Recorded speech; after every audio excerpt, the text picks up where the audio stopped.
Hi friends, welcome to రేమచ్చ YouTube channel. IPL all time greatest టీమ్ను ప్రకటించడం జరిగింది. గ్రేటెస్ట్ టీంకి వచ్చేసరికి కెప్టెన్ ఎవరున్నారు, అదేవిధంగా కోచ్ ఎవరున్నారు, అదేవిధంగా కొంతమంది స్టార్ ప్లేయర్లకు భారీ షాక్ కూడా తగిలింది. జట్టులో చోటు కూడా దక్కలేదని చెప్పుకోవచ్చు. అయితే వీటి అన్నిటి గురించి పూర్తి డీటెయిల్ తెలుసుకునే ముందు మా ఛానల్ సబ్స్క్రైబ్ చేసుకోండి. పక్కన ఉన్న బెల్ ఐకాన్ కూడా క్లిక్ చేసి పెట్టుకోండి. ఫర్దర్గా మేము వీడియోలు అప్లోడ్ చేసినప్పుడు మీకు నోటిఫికేషన్ వస్తుంది. అయితే ఐపీఎల్ స్టార్ట్ ఇప్పటి వరకు 16 సీజన్లు కంప్లీట్ చేసుకోవడం జరిగింది. 16 సీజన్లో కలిపి ఒక బెస్ట్ టీంను ప్రకటించడం జరిగింది. అయితే మరికొద్ది రోజుల్లోనే ఐపీఎల్ 2024 స్టార్ట్ కానుంది. మార్చి 23 నుంచి అయితే స్టార్ట్ అవుతున్నట్లుగా అయితే తెలుస్తున్న సమాచారం. అయితే ఐపీఎల్ 2024 ముందు సెలక్షన్ ప్యానల్ వచ్చేసరికి ఆల్ టైమ్ గ్రేటెస్ట్ టీంను ప్రకటించడం జరిగింది. 15 మందితో కూడిన జట్టును ప్రకటించడం జరిగింది. ఇందులో వచ్చేసరికి 8 మంది ఇండియన్ ప్లేయర్లు ఉండడం జరిగింది. మిగతా వాళ్ళు వచ్చేసరికి ఫారెన్ ప్లేయర్లు ఉండడం జరిగింది. మొత్తం మీదికి 15 మందితో కూడిన జట్టుకు కెప్టెన్గా వచ్చేసరికి Chennai super king captain Mahendra Singh Dhoni all time greatest టీంకు కెప్టెన్గా వహిస్తున్నాడు. ధోని మోస్ట్ సక్సెస్ఫుల్ కెప్టెన్ గాను మహేంద్ర సింగ్ పేరు తెచ్చుకునే విషయం కూడా తెలిసిందే. చెన్నై సూపర్ కింగ్ ఎంత పెద్ద సక్సెస్ సాధించిందో మహేంద్ర సింగ్ ధోని ముందుండి చెన్నై సూపర్ కింగ్ ఎలా నడిపించిండో అందరికి తెలిసిన విషయమే. అందుకనే కెప్టెన్గా ప్రకటిస్తున్నట్లయితే సెలక్షన్ ప్యానల్ చెప్పడం జరిగింది. ముందుగా వచ్చేసరికి మన టీమిండియా ప్లేయర్స్ ఎవరెవరు ఉన్నారో ముందుగా వచ్చేసరికి ఎంఎస్ ధోని ఉండడం జరిగింది. విరాట్ కోహ్లీ, అదేవిధంగా సురేష్ రైనా, సూర్యకుమార్ యాదవ్, రవీంద్ర జడేజా, యజ్వేంద్ర చాహల్, హార్దిక్ పాండ్యా, బుమ్రాలు ఈ టీంలో చోటు దక్కించుకోవడం జరిగింది మన టీమిండియా తరపు నుంచి. అయితే అదేవిధంగా విదేశాల్లో చూసుకుంటే మాత్రం అయితే విండీస్ బ్యాటర్ మన క్రిస్ గేల్ ఉండడం జరిగింది. అదేవిధంగా మన 360 సౌత్ ఆఫ్రికా కీలక ప్లేయర్ ఏబీ డివిలియర్స్ ఉండడం జరిగింది. డేవిడ్ వార్నర్ ఆస్ట్రేలియా క్రికెటర్ ఉండడం జరిగింది.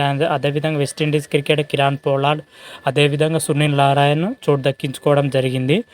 రషీద్ ఖాన్తో పాటు లసిత్ మలింగా కూడా ఈ టీంలో చోటు దక్కించుకోవడం జరిగింది. మొత్తం మీదిగా చూసుకుంటే 15 మందితో కూడిన జట్టును సెలక్షన్ ప్యానల్ మాత్రమే ప్రకటించడం జరిగింది. ఈ సెలక్షన్ ప్యానల్ వచ్చేసరికి మాజీ క్రికెటర్లు ఉండడం జరిగింది. వారితో పాటు 70 మందితో కూడిన జర్నలిస్టులు కూడా ఉండడం జరిగింది. అయితే మెయిన్గా మాజీ క్రికెటర్లు వచ్చేసరికి వసీం అక్రమ్ అండ్ మాథ్యూ సేడ్ and Tom Moody and Dale స్టేన్తో ఉండడం జరిగింది. వీరితో పాటు 70 మంది జర్నలిస్టులు కూడా ఉండడం జరిగింది. వీళ్ళందరి సమక్షంలోనే 15 మంది ఎంపిక చేసినట్లయితే సెలక్షన్ ప్యానల్ చెప్పడం జరిగింది. సెలక్షన్ ప్యానల్ ఎంపిక చేసిన టీంలో బ్యాటింగ్ ఆర్డర్ ఎలా ఉంది, బౌలింగ్ ఎవరు ఉన్నారు అనేది పూర్తి డీటెయిల్స్ తెలుసుకుందాం. ముందుగా వచ్చేసరికి ఓపెనర్గా వచ్చేసరికి మన David Warner and Virat Kohli opening చేయనున్నారు. ప్రకటించడం జరిగింది. 1 డౌన్గా వచ్చేసరికి క్రిస్ గేల్ను 1 డౌన్గా పెట్టడం జరిగింది సెలక్షన్ ప్యానల్. అయితే ఆ తర్వాత మిడిల్ ఆర్డర్లో స్థానానికి వచ్చినట్లయితే సురేష్ రైనాను, ఏబీ డివిలియర్స్ను, సూర్యకుమార్ యాదవ్ను, మహేంద్ర సింగ్ ధోనిను, హార్దిక్ పాండ్యాను మిడిల్ ఆర్డర్లో పెట్టడం జరిగింది. ఆల్రౌండర్గా వచ్చేసరికి మన జడేజాను, కిరాన్ పోలార్డ్ ఆల్రౌండర్ కోటా కింద పెట్టడం జరిగింది. స్పిన్ విభాగానికి వచ్చినట్లయితే చాహల్, అదేవిధంగా రషీద్ ఖాన్, సునీల్ నారాయణ్ స్పిన్ విభాగంలో ఎంపిక చేసినట్లయితే చెప్పడం జరిగింది. పేస్ విభాగానికి వచ్చినట్లయితే లసిత్ మలింగా అండ్ జస్ప్రీత్ బుమ్రాలను పేస్ విభాగాన్ని ఎంపిక చేసినట్లయితే సెలక్షన్ ప్యానల్ అయితే చెప్పడం జరిగింది. ఓవరాల్గా చూసుకుంటే 15 మందితో కూడిన జట్టును అయితే ప్రకటించడం జరిగింది. ఈ జట్టులో మాత్రం అయితే చాలామంది ప్లేయర్లకు అయితే చోటు దక్కిందని చెప్పుకోవచ్చు. కాకపోతే ఒక కీలకమైన ప్లేయర్ మాత్రం అయితే చోటు దక్కలే అని స్పష్టమవుతుంది. అదే ఎవరంటే ముంబై ఇండియన్ కెప్టెన్, అదేవిధంగా టీమిండియా కెప్టెన్ రోహిత్ శర్మకు టీమిండియా ఈ జట్టులో మాత్రం అయితే చోటు దక్కలేదు. ఇదంటే భారీ షాక్ అని చెప్పుకోవాలి. జట్టులో 15 మందితో కూడిన జట్టును ప్రకటించడం జరిగింది. కాకపోతే రోహిత్ శర్మకు జట్టులో చోటు దక్కపోవడం అయితే అటు రోహిత్ శర్మ ఫ్యాన్స్ కానీ ఐపీఎల్ చూస్తున్న ఫ్యాన్స్ కానీ మాత్రం అయితే ఆశ్చర్యం అయితే అయిందని చెప్పుకోవచ్చు. ఎన్నో సక్సెస్ఫుల్ విజయాలు సాధించిన 5 సార్ల టైటిల్ సాధించి పెట్టిన రోహిత్ శర్మకు టీంలో చోటు దక్కకపోవడం అంటే ఆశ్చర్యం కలిగించిందని చెప్పుకోవచ్చు నాకు కూడా. ఎందుకంటే రోహిత్ శర్మ అత్యుత్తమ కెప్టెన్, అదేవిధంగా మంచి ప్లేయర్, మంచి బ్యాట్స్మెన్.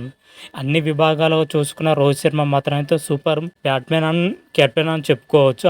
అంత మించి ఉన్నా కానీ మన రోహిత్ శర్మకు మాత్రమైతే ఈ జట్టులో మాత్రమైతే చోటు లభించలేదు. కెప్టెన్గా వచ్చేసరికి మహేంద్ర సింగ్ ధోనికి మాత్రమైతే చోటు లభించిందని చెప్పుకోవచ్చు. అయితే టీం కోచ్గా వచ్చేసరికి మన Chennai super king head coach ఫ్లెమింగ్కు ఈ టీం కోచ్గా చోటు దక్కిందని చెప్పుకోవచ్చు. మొత్తం మీదుగా చూసుకుంటే అయితే టీం బాగానే ఉంది. ఒక డిసప్పాయింటెడ్ ఏంటంటే రోహిత్ శర్మకి ఇందులో చోటు దక్కపోవడమే నాకు చాలా డిసప్పాయింటెడ్ అనిపించింది. మీకు ఏమనిపించిందో కామెంట్ సెక్షన్లో చేయండి. అయితే సెలక్షన్ ప్యానల్ ఓవరాల్గా 15 మెంబర్స్ ఎవరెవరు ఉన్నారంటే పూర్తి డీటెయిల్స్ అయితే captain Mahendra Singh Dhoni, Virat Kohli, Chris Gayle, David Warner, Suresh Raina, AB de Villiers, Suryakumar Yadav, Hardik Pandya, Ravindra Jadeja, Kieron Pollard, Rashid Khan, Sunil Narine, Yuzvendra Chahal, Lasith Malinga, Jasprit బుమ్రాలు 15 మందితో కూడిన టీంను మాత్రమైతే సెలక్షన్ ప్యానల్ ప్రకటించడం జరిగింది. ఇదే టీం అయితే ఓవరాల్గా ఇప్పటి వరకు ఐపీఎల్ స్టార్ట్ అయ్యి 16 సీజన్లు అవుతుంది. 2008 నుంచి 2023 వరకు 16 సీజన్లు ఆడిన ప్లేయర్స్లో నుంచి బెస్ట్ ప్లేయర్లను ఎంపిక చేయడం జరిగింది. పూర్తిగా మెరుగ్గా రాణించిన ప్లేయర్లను, అద్భుతంగా రాణించిన ప్లేయర్లు మాత్రమే ఇందులో చోటు దక్కడం జరిగింది. ఓవరాల్గా చూసుకుంటే మాత్రం అయితే టీం అయితే బాగానే ఉంది. కాకపోతే కొంతమంది ప్లేయర్లు మాత్రం అయితే చోటు దక్కలే అని కొంచెం డిసప్పాయింటెడ్ అయితే చెందింది. మరి ఈ టీం పైన అయితే మీ ఒపీనియన్ మాత్రం అయితే కామెంట్ రూపంలో తెలపండి. అంతవరకు మీకు ఈ వీడియో కానీ నచ్చినట్టయితే లైక్ చేయండి, షేర్ చేయండి. మరిన్ని వీడియోల కోసం మా ఛానల్ సబ్స్క్రైబ్ చేసుకోండి. పక్కన ఉన్న బెల్ ఐకాన్ కూడా క్లిక్ చేసి పెట్టుకోండి. ఫర్దర్గా మా వీడియోలు అప్లోడ్ చేసినప్పుడు మీకు నోటిఫికేషన్ వస్తుంది. హర హర మహాదేవ్, శంభో శంకర. Thank you.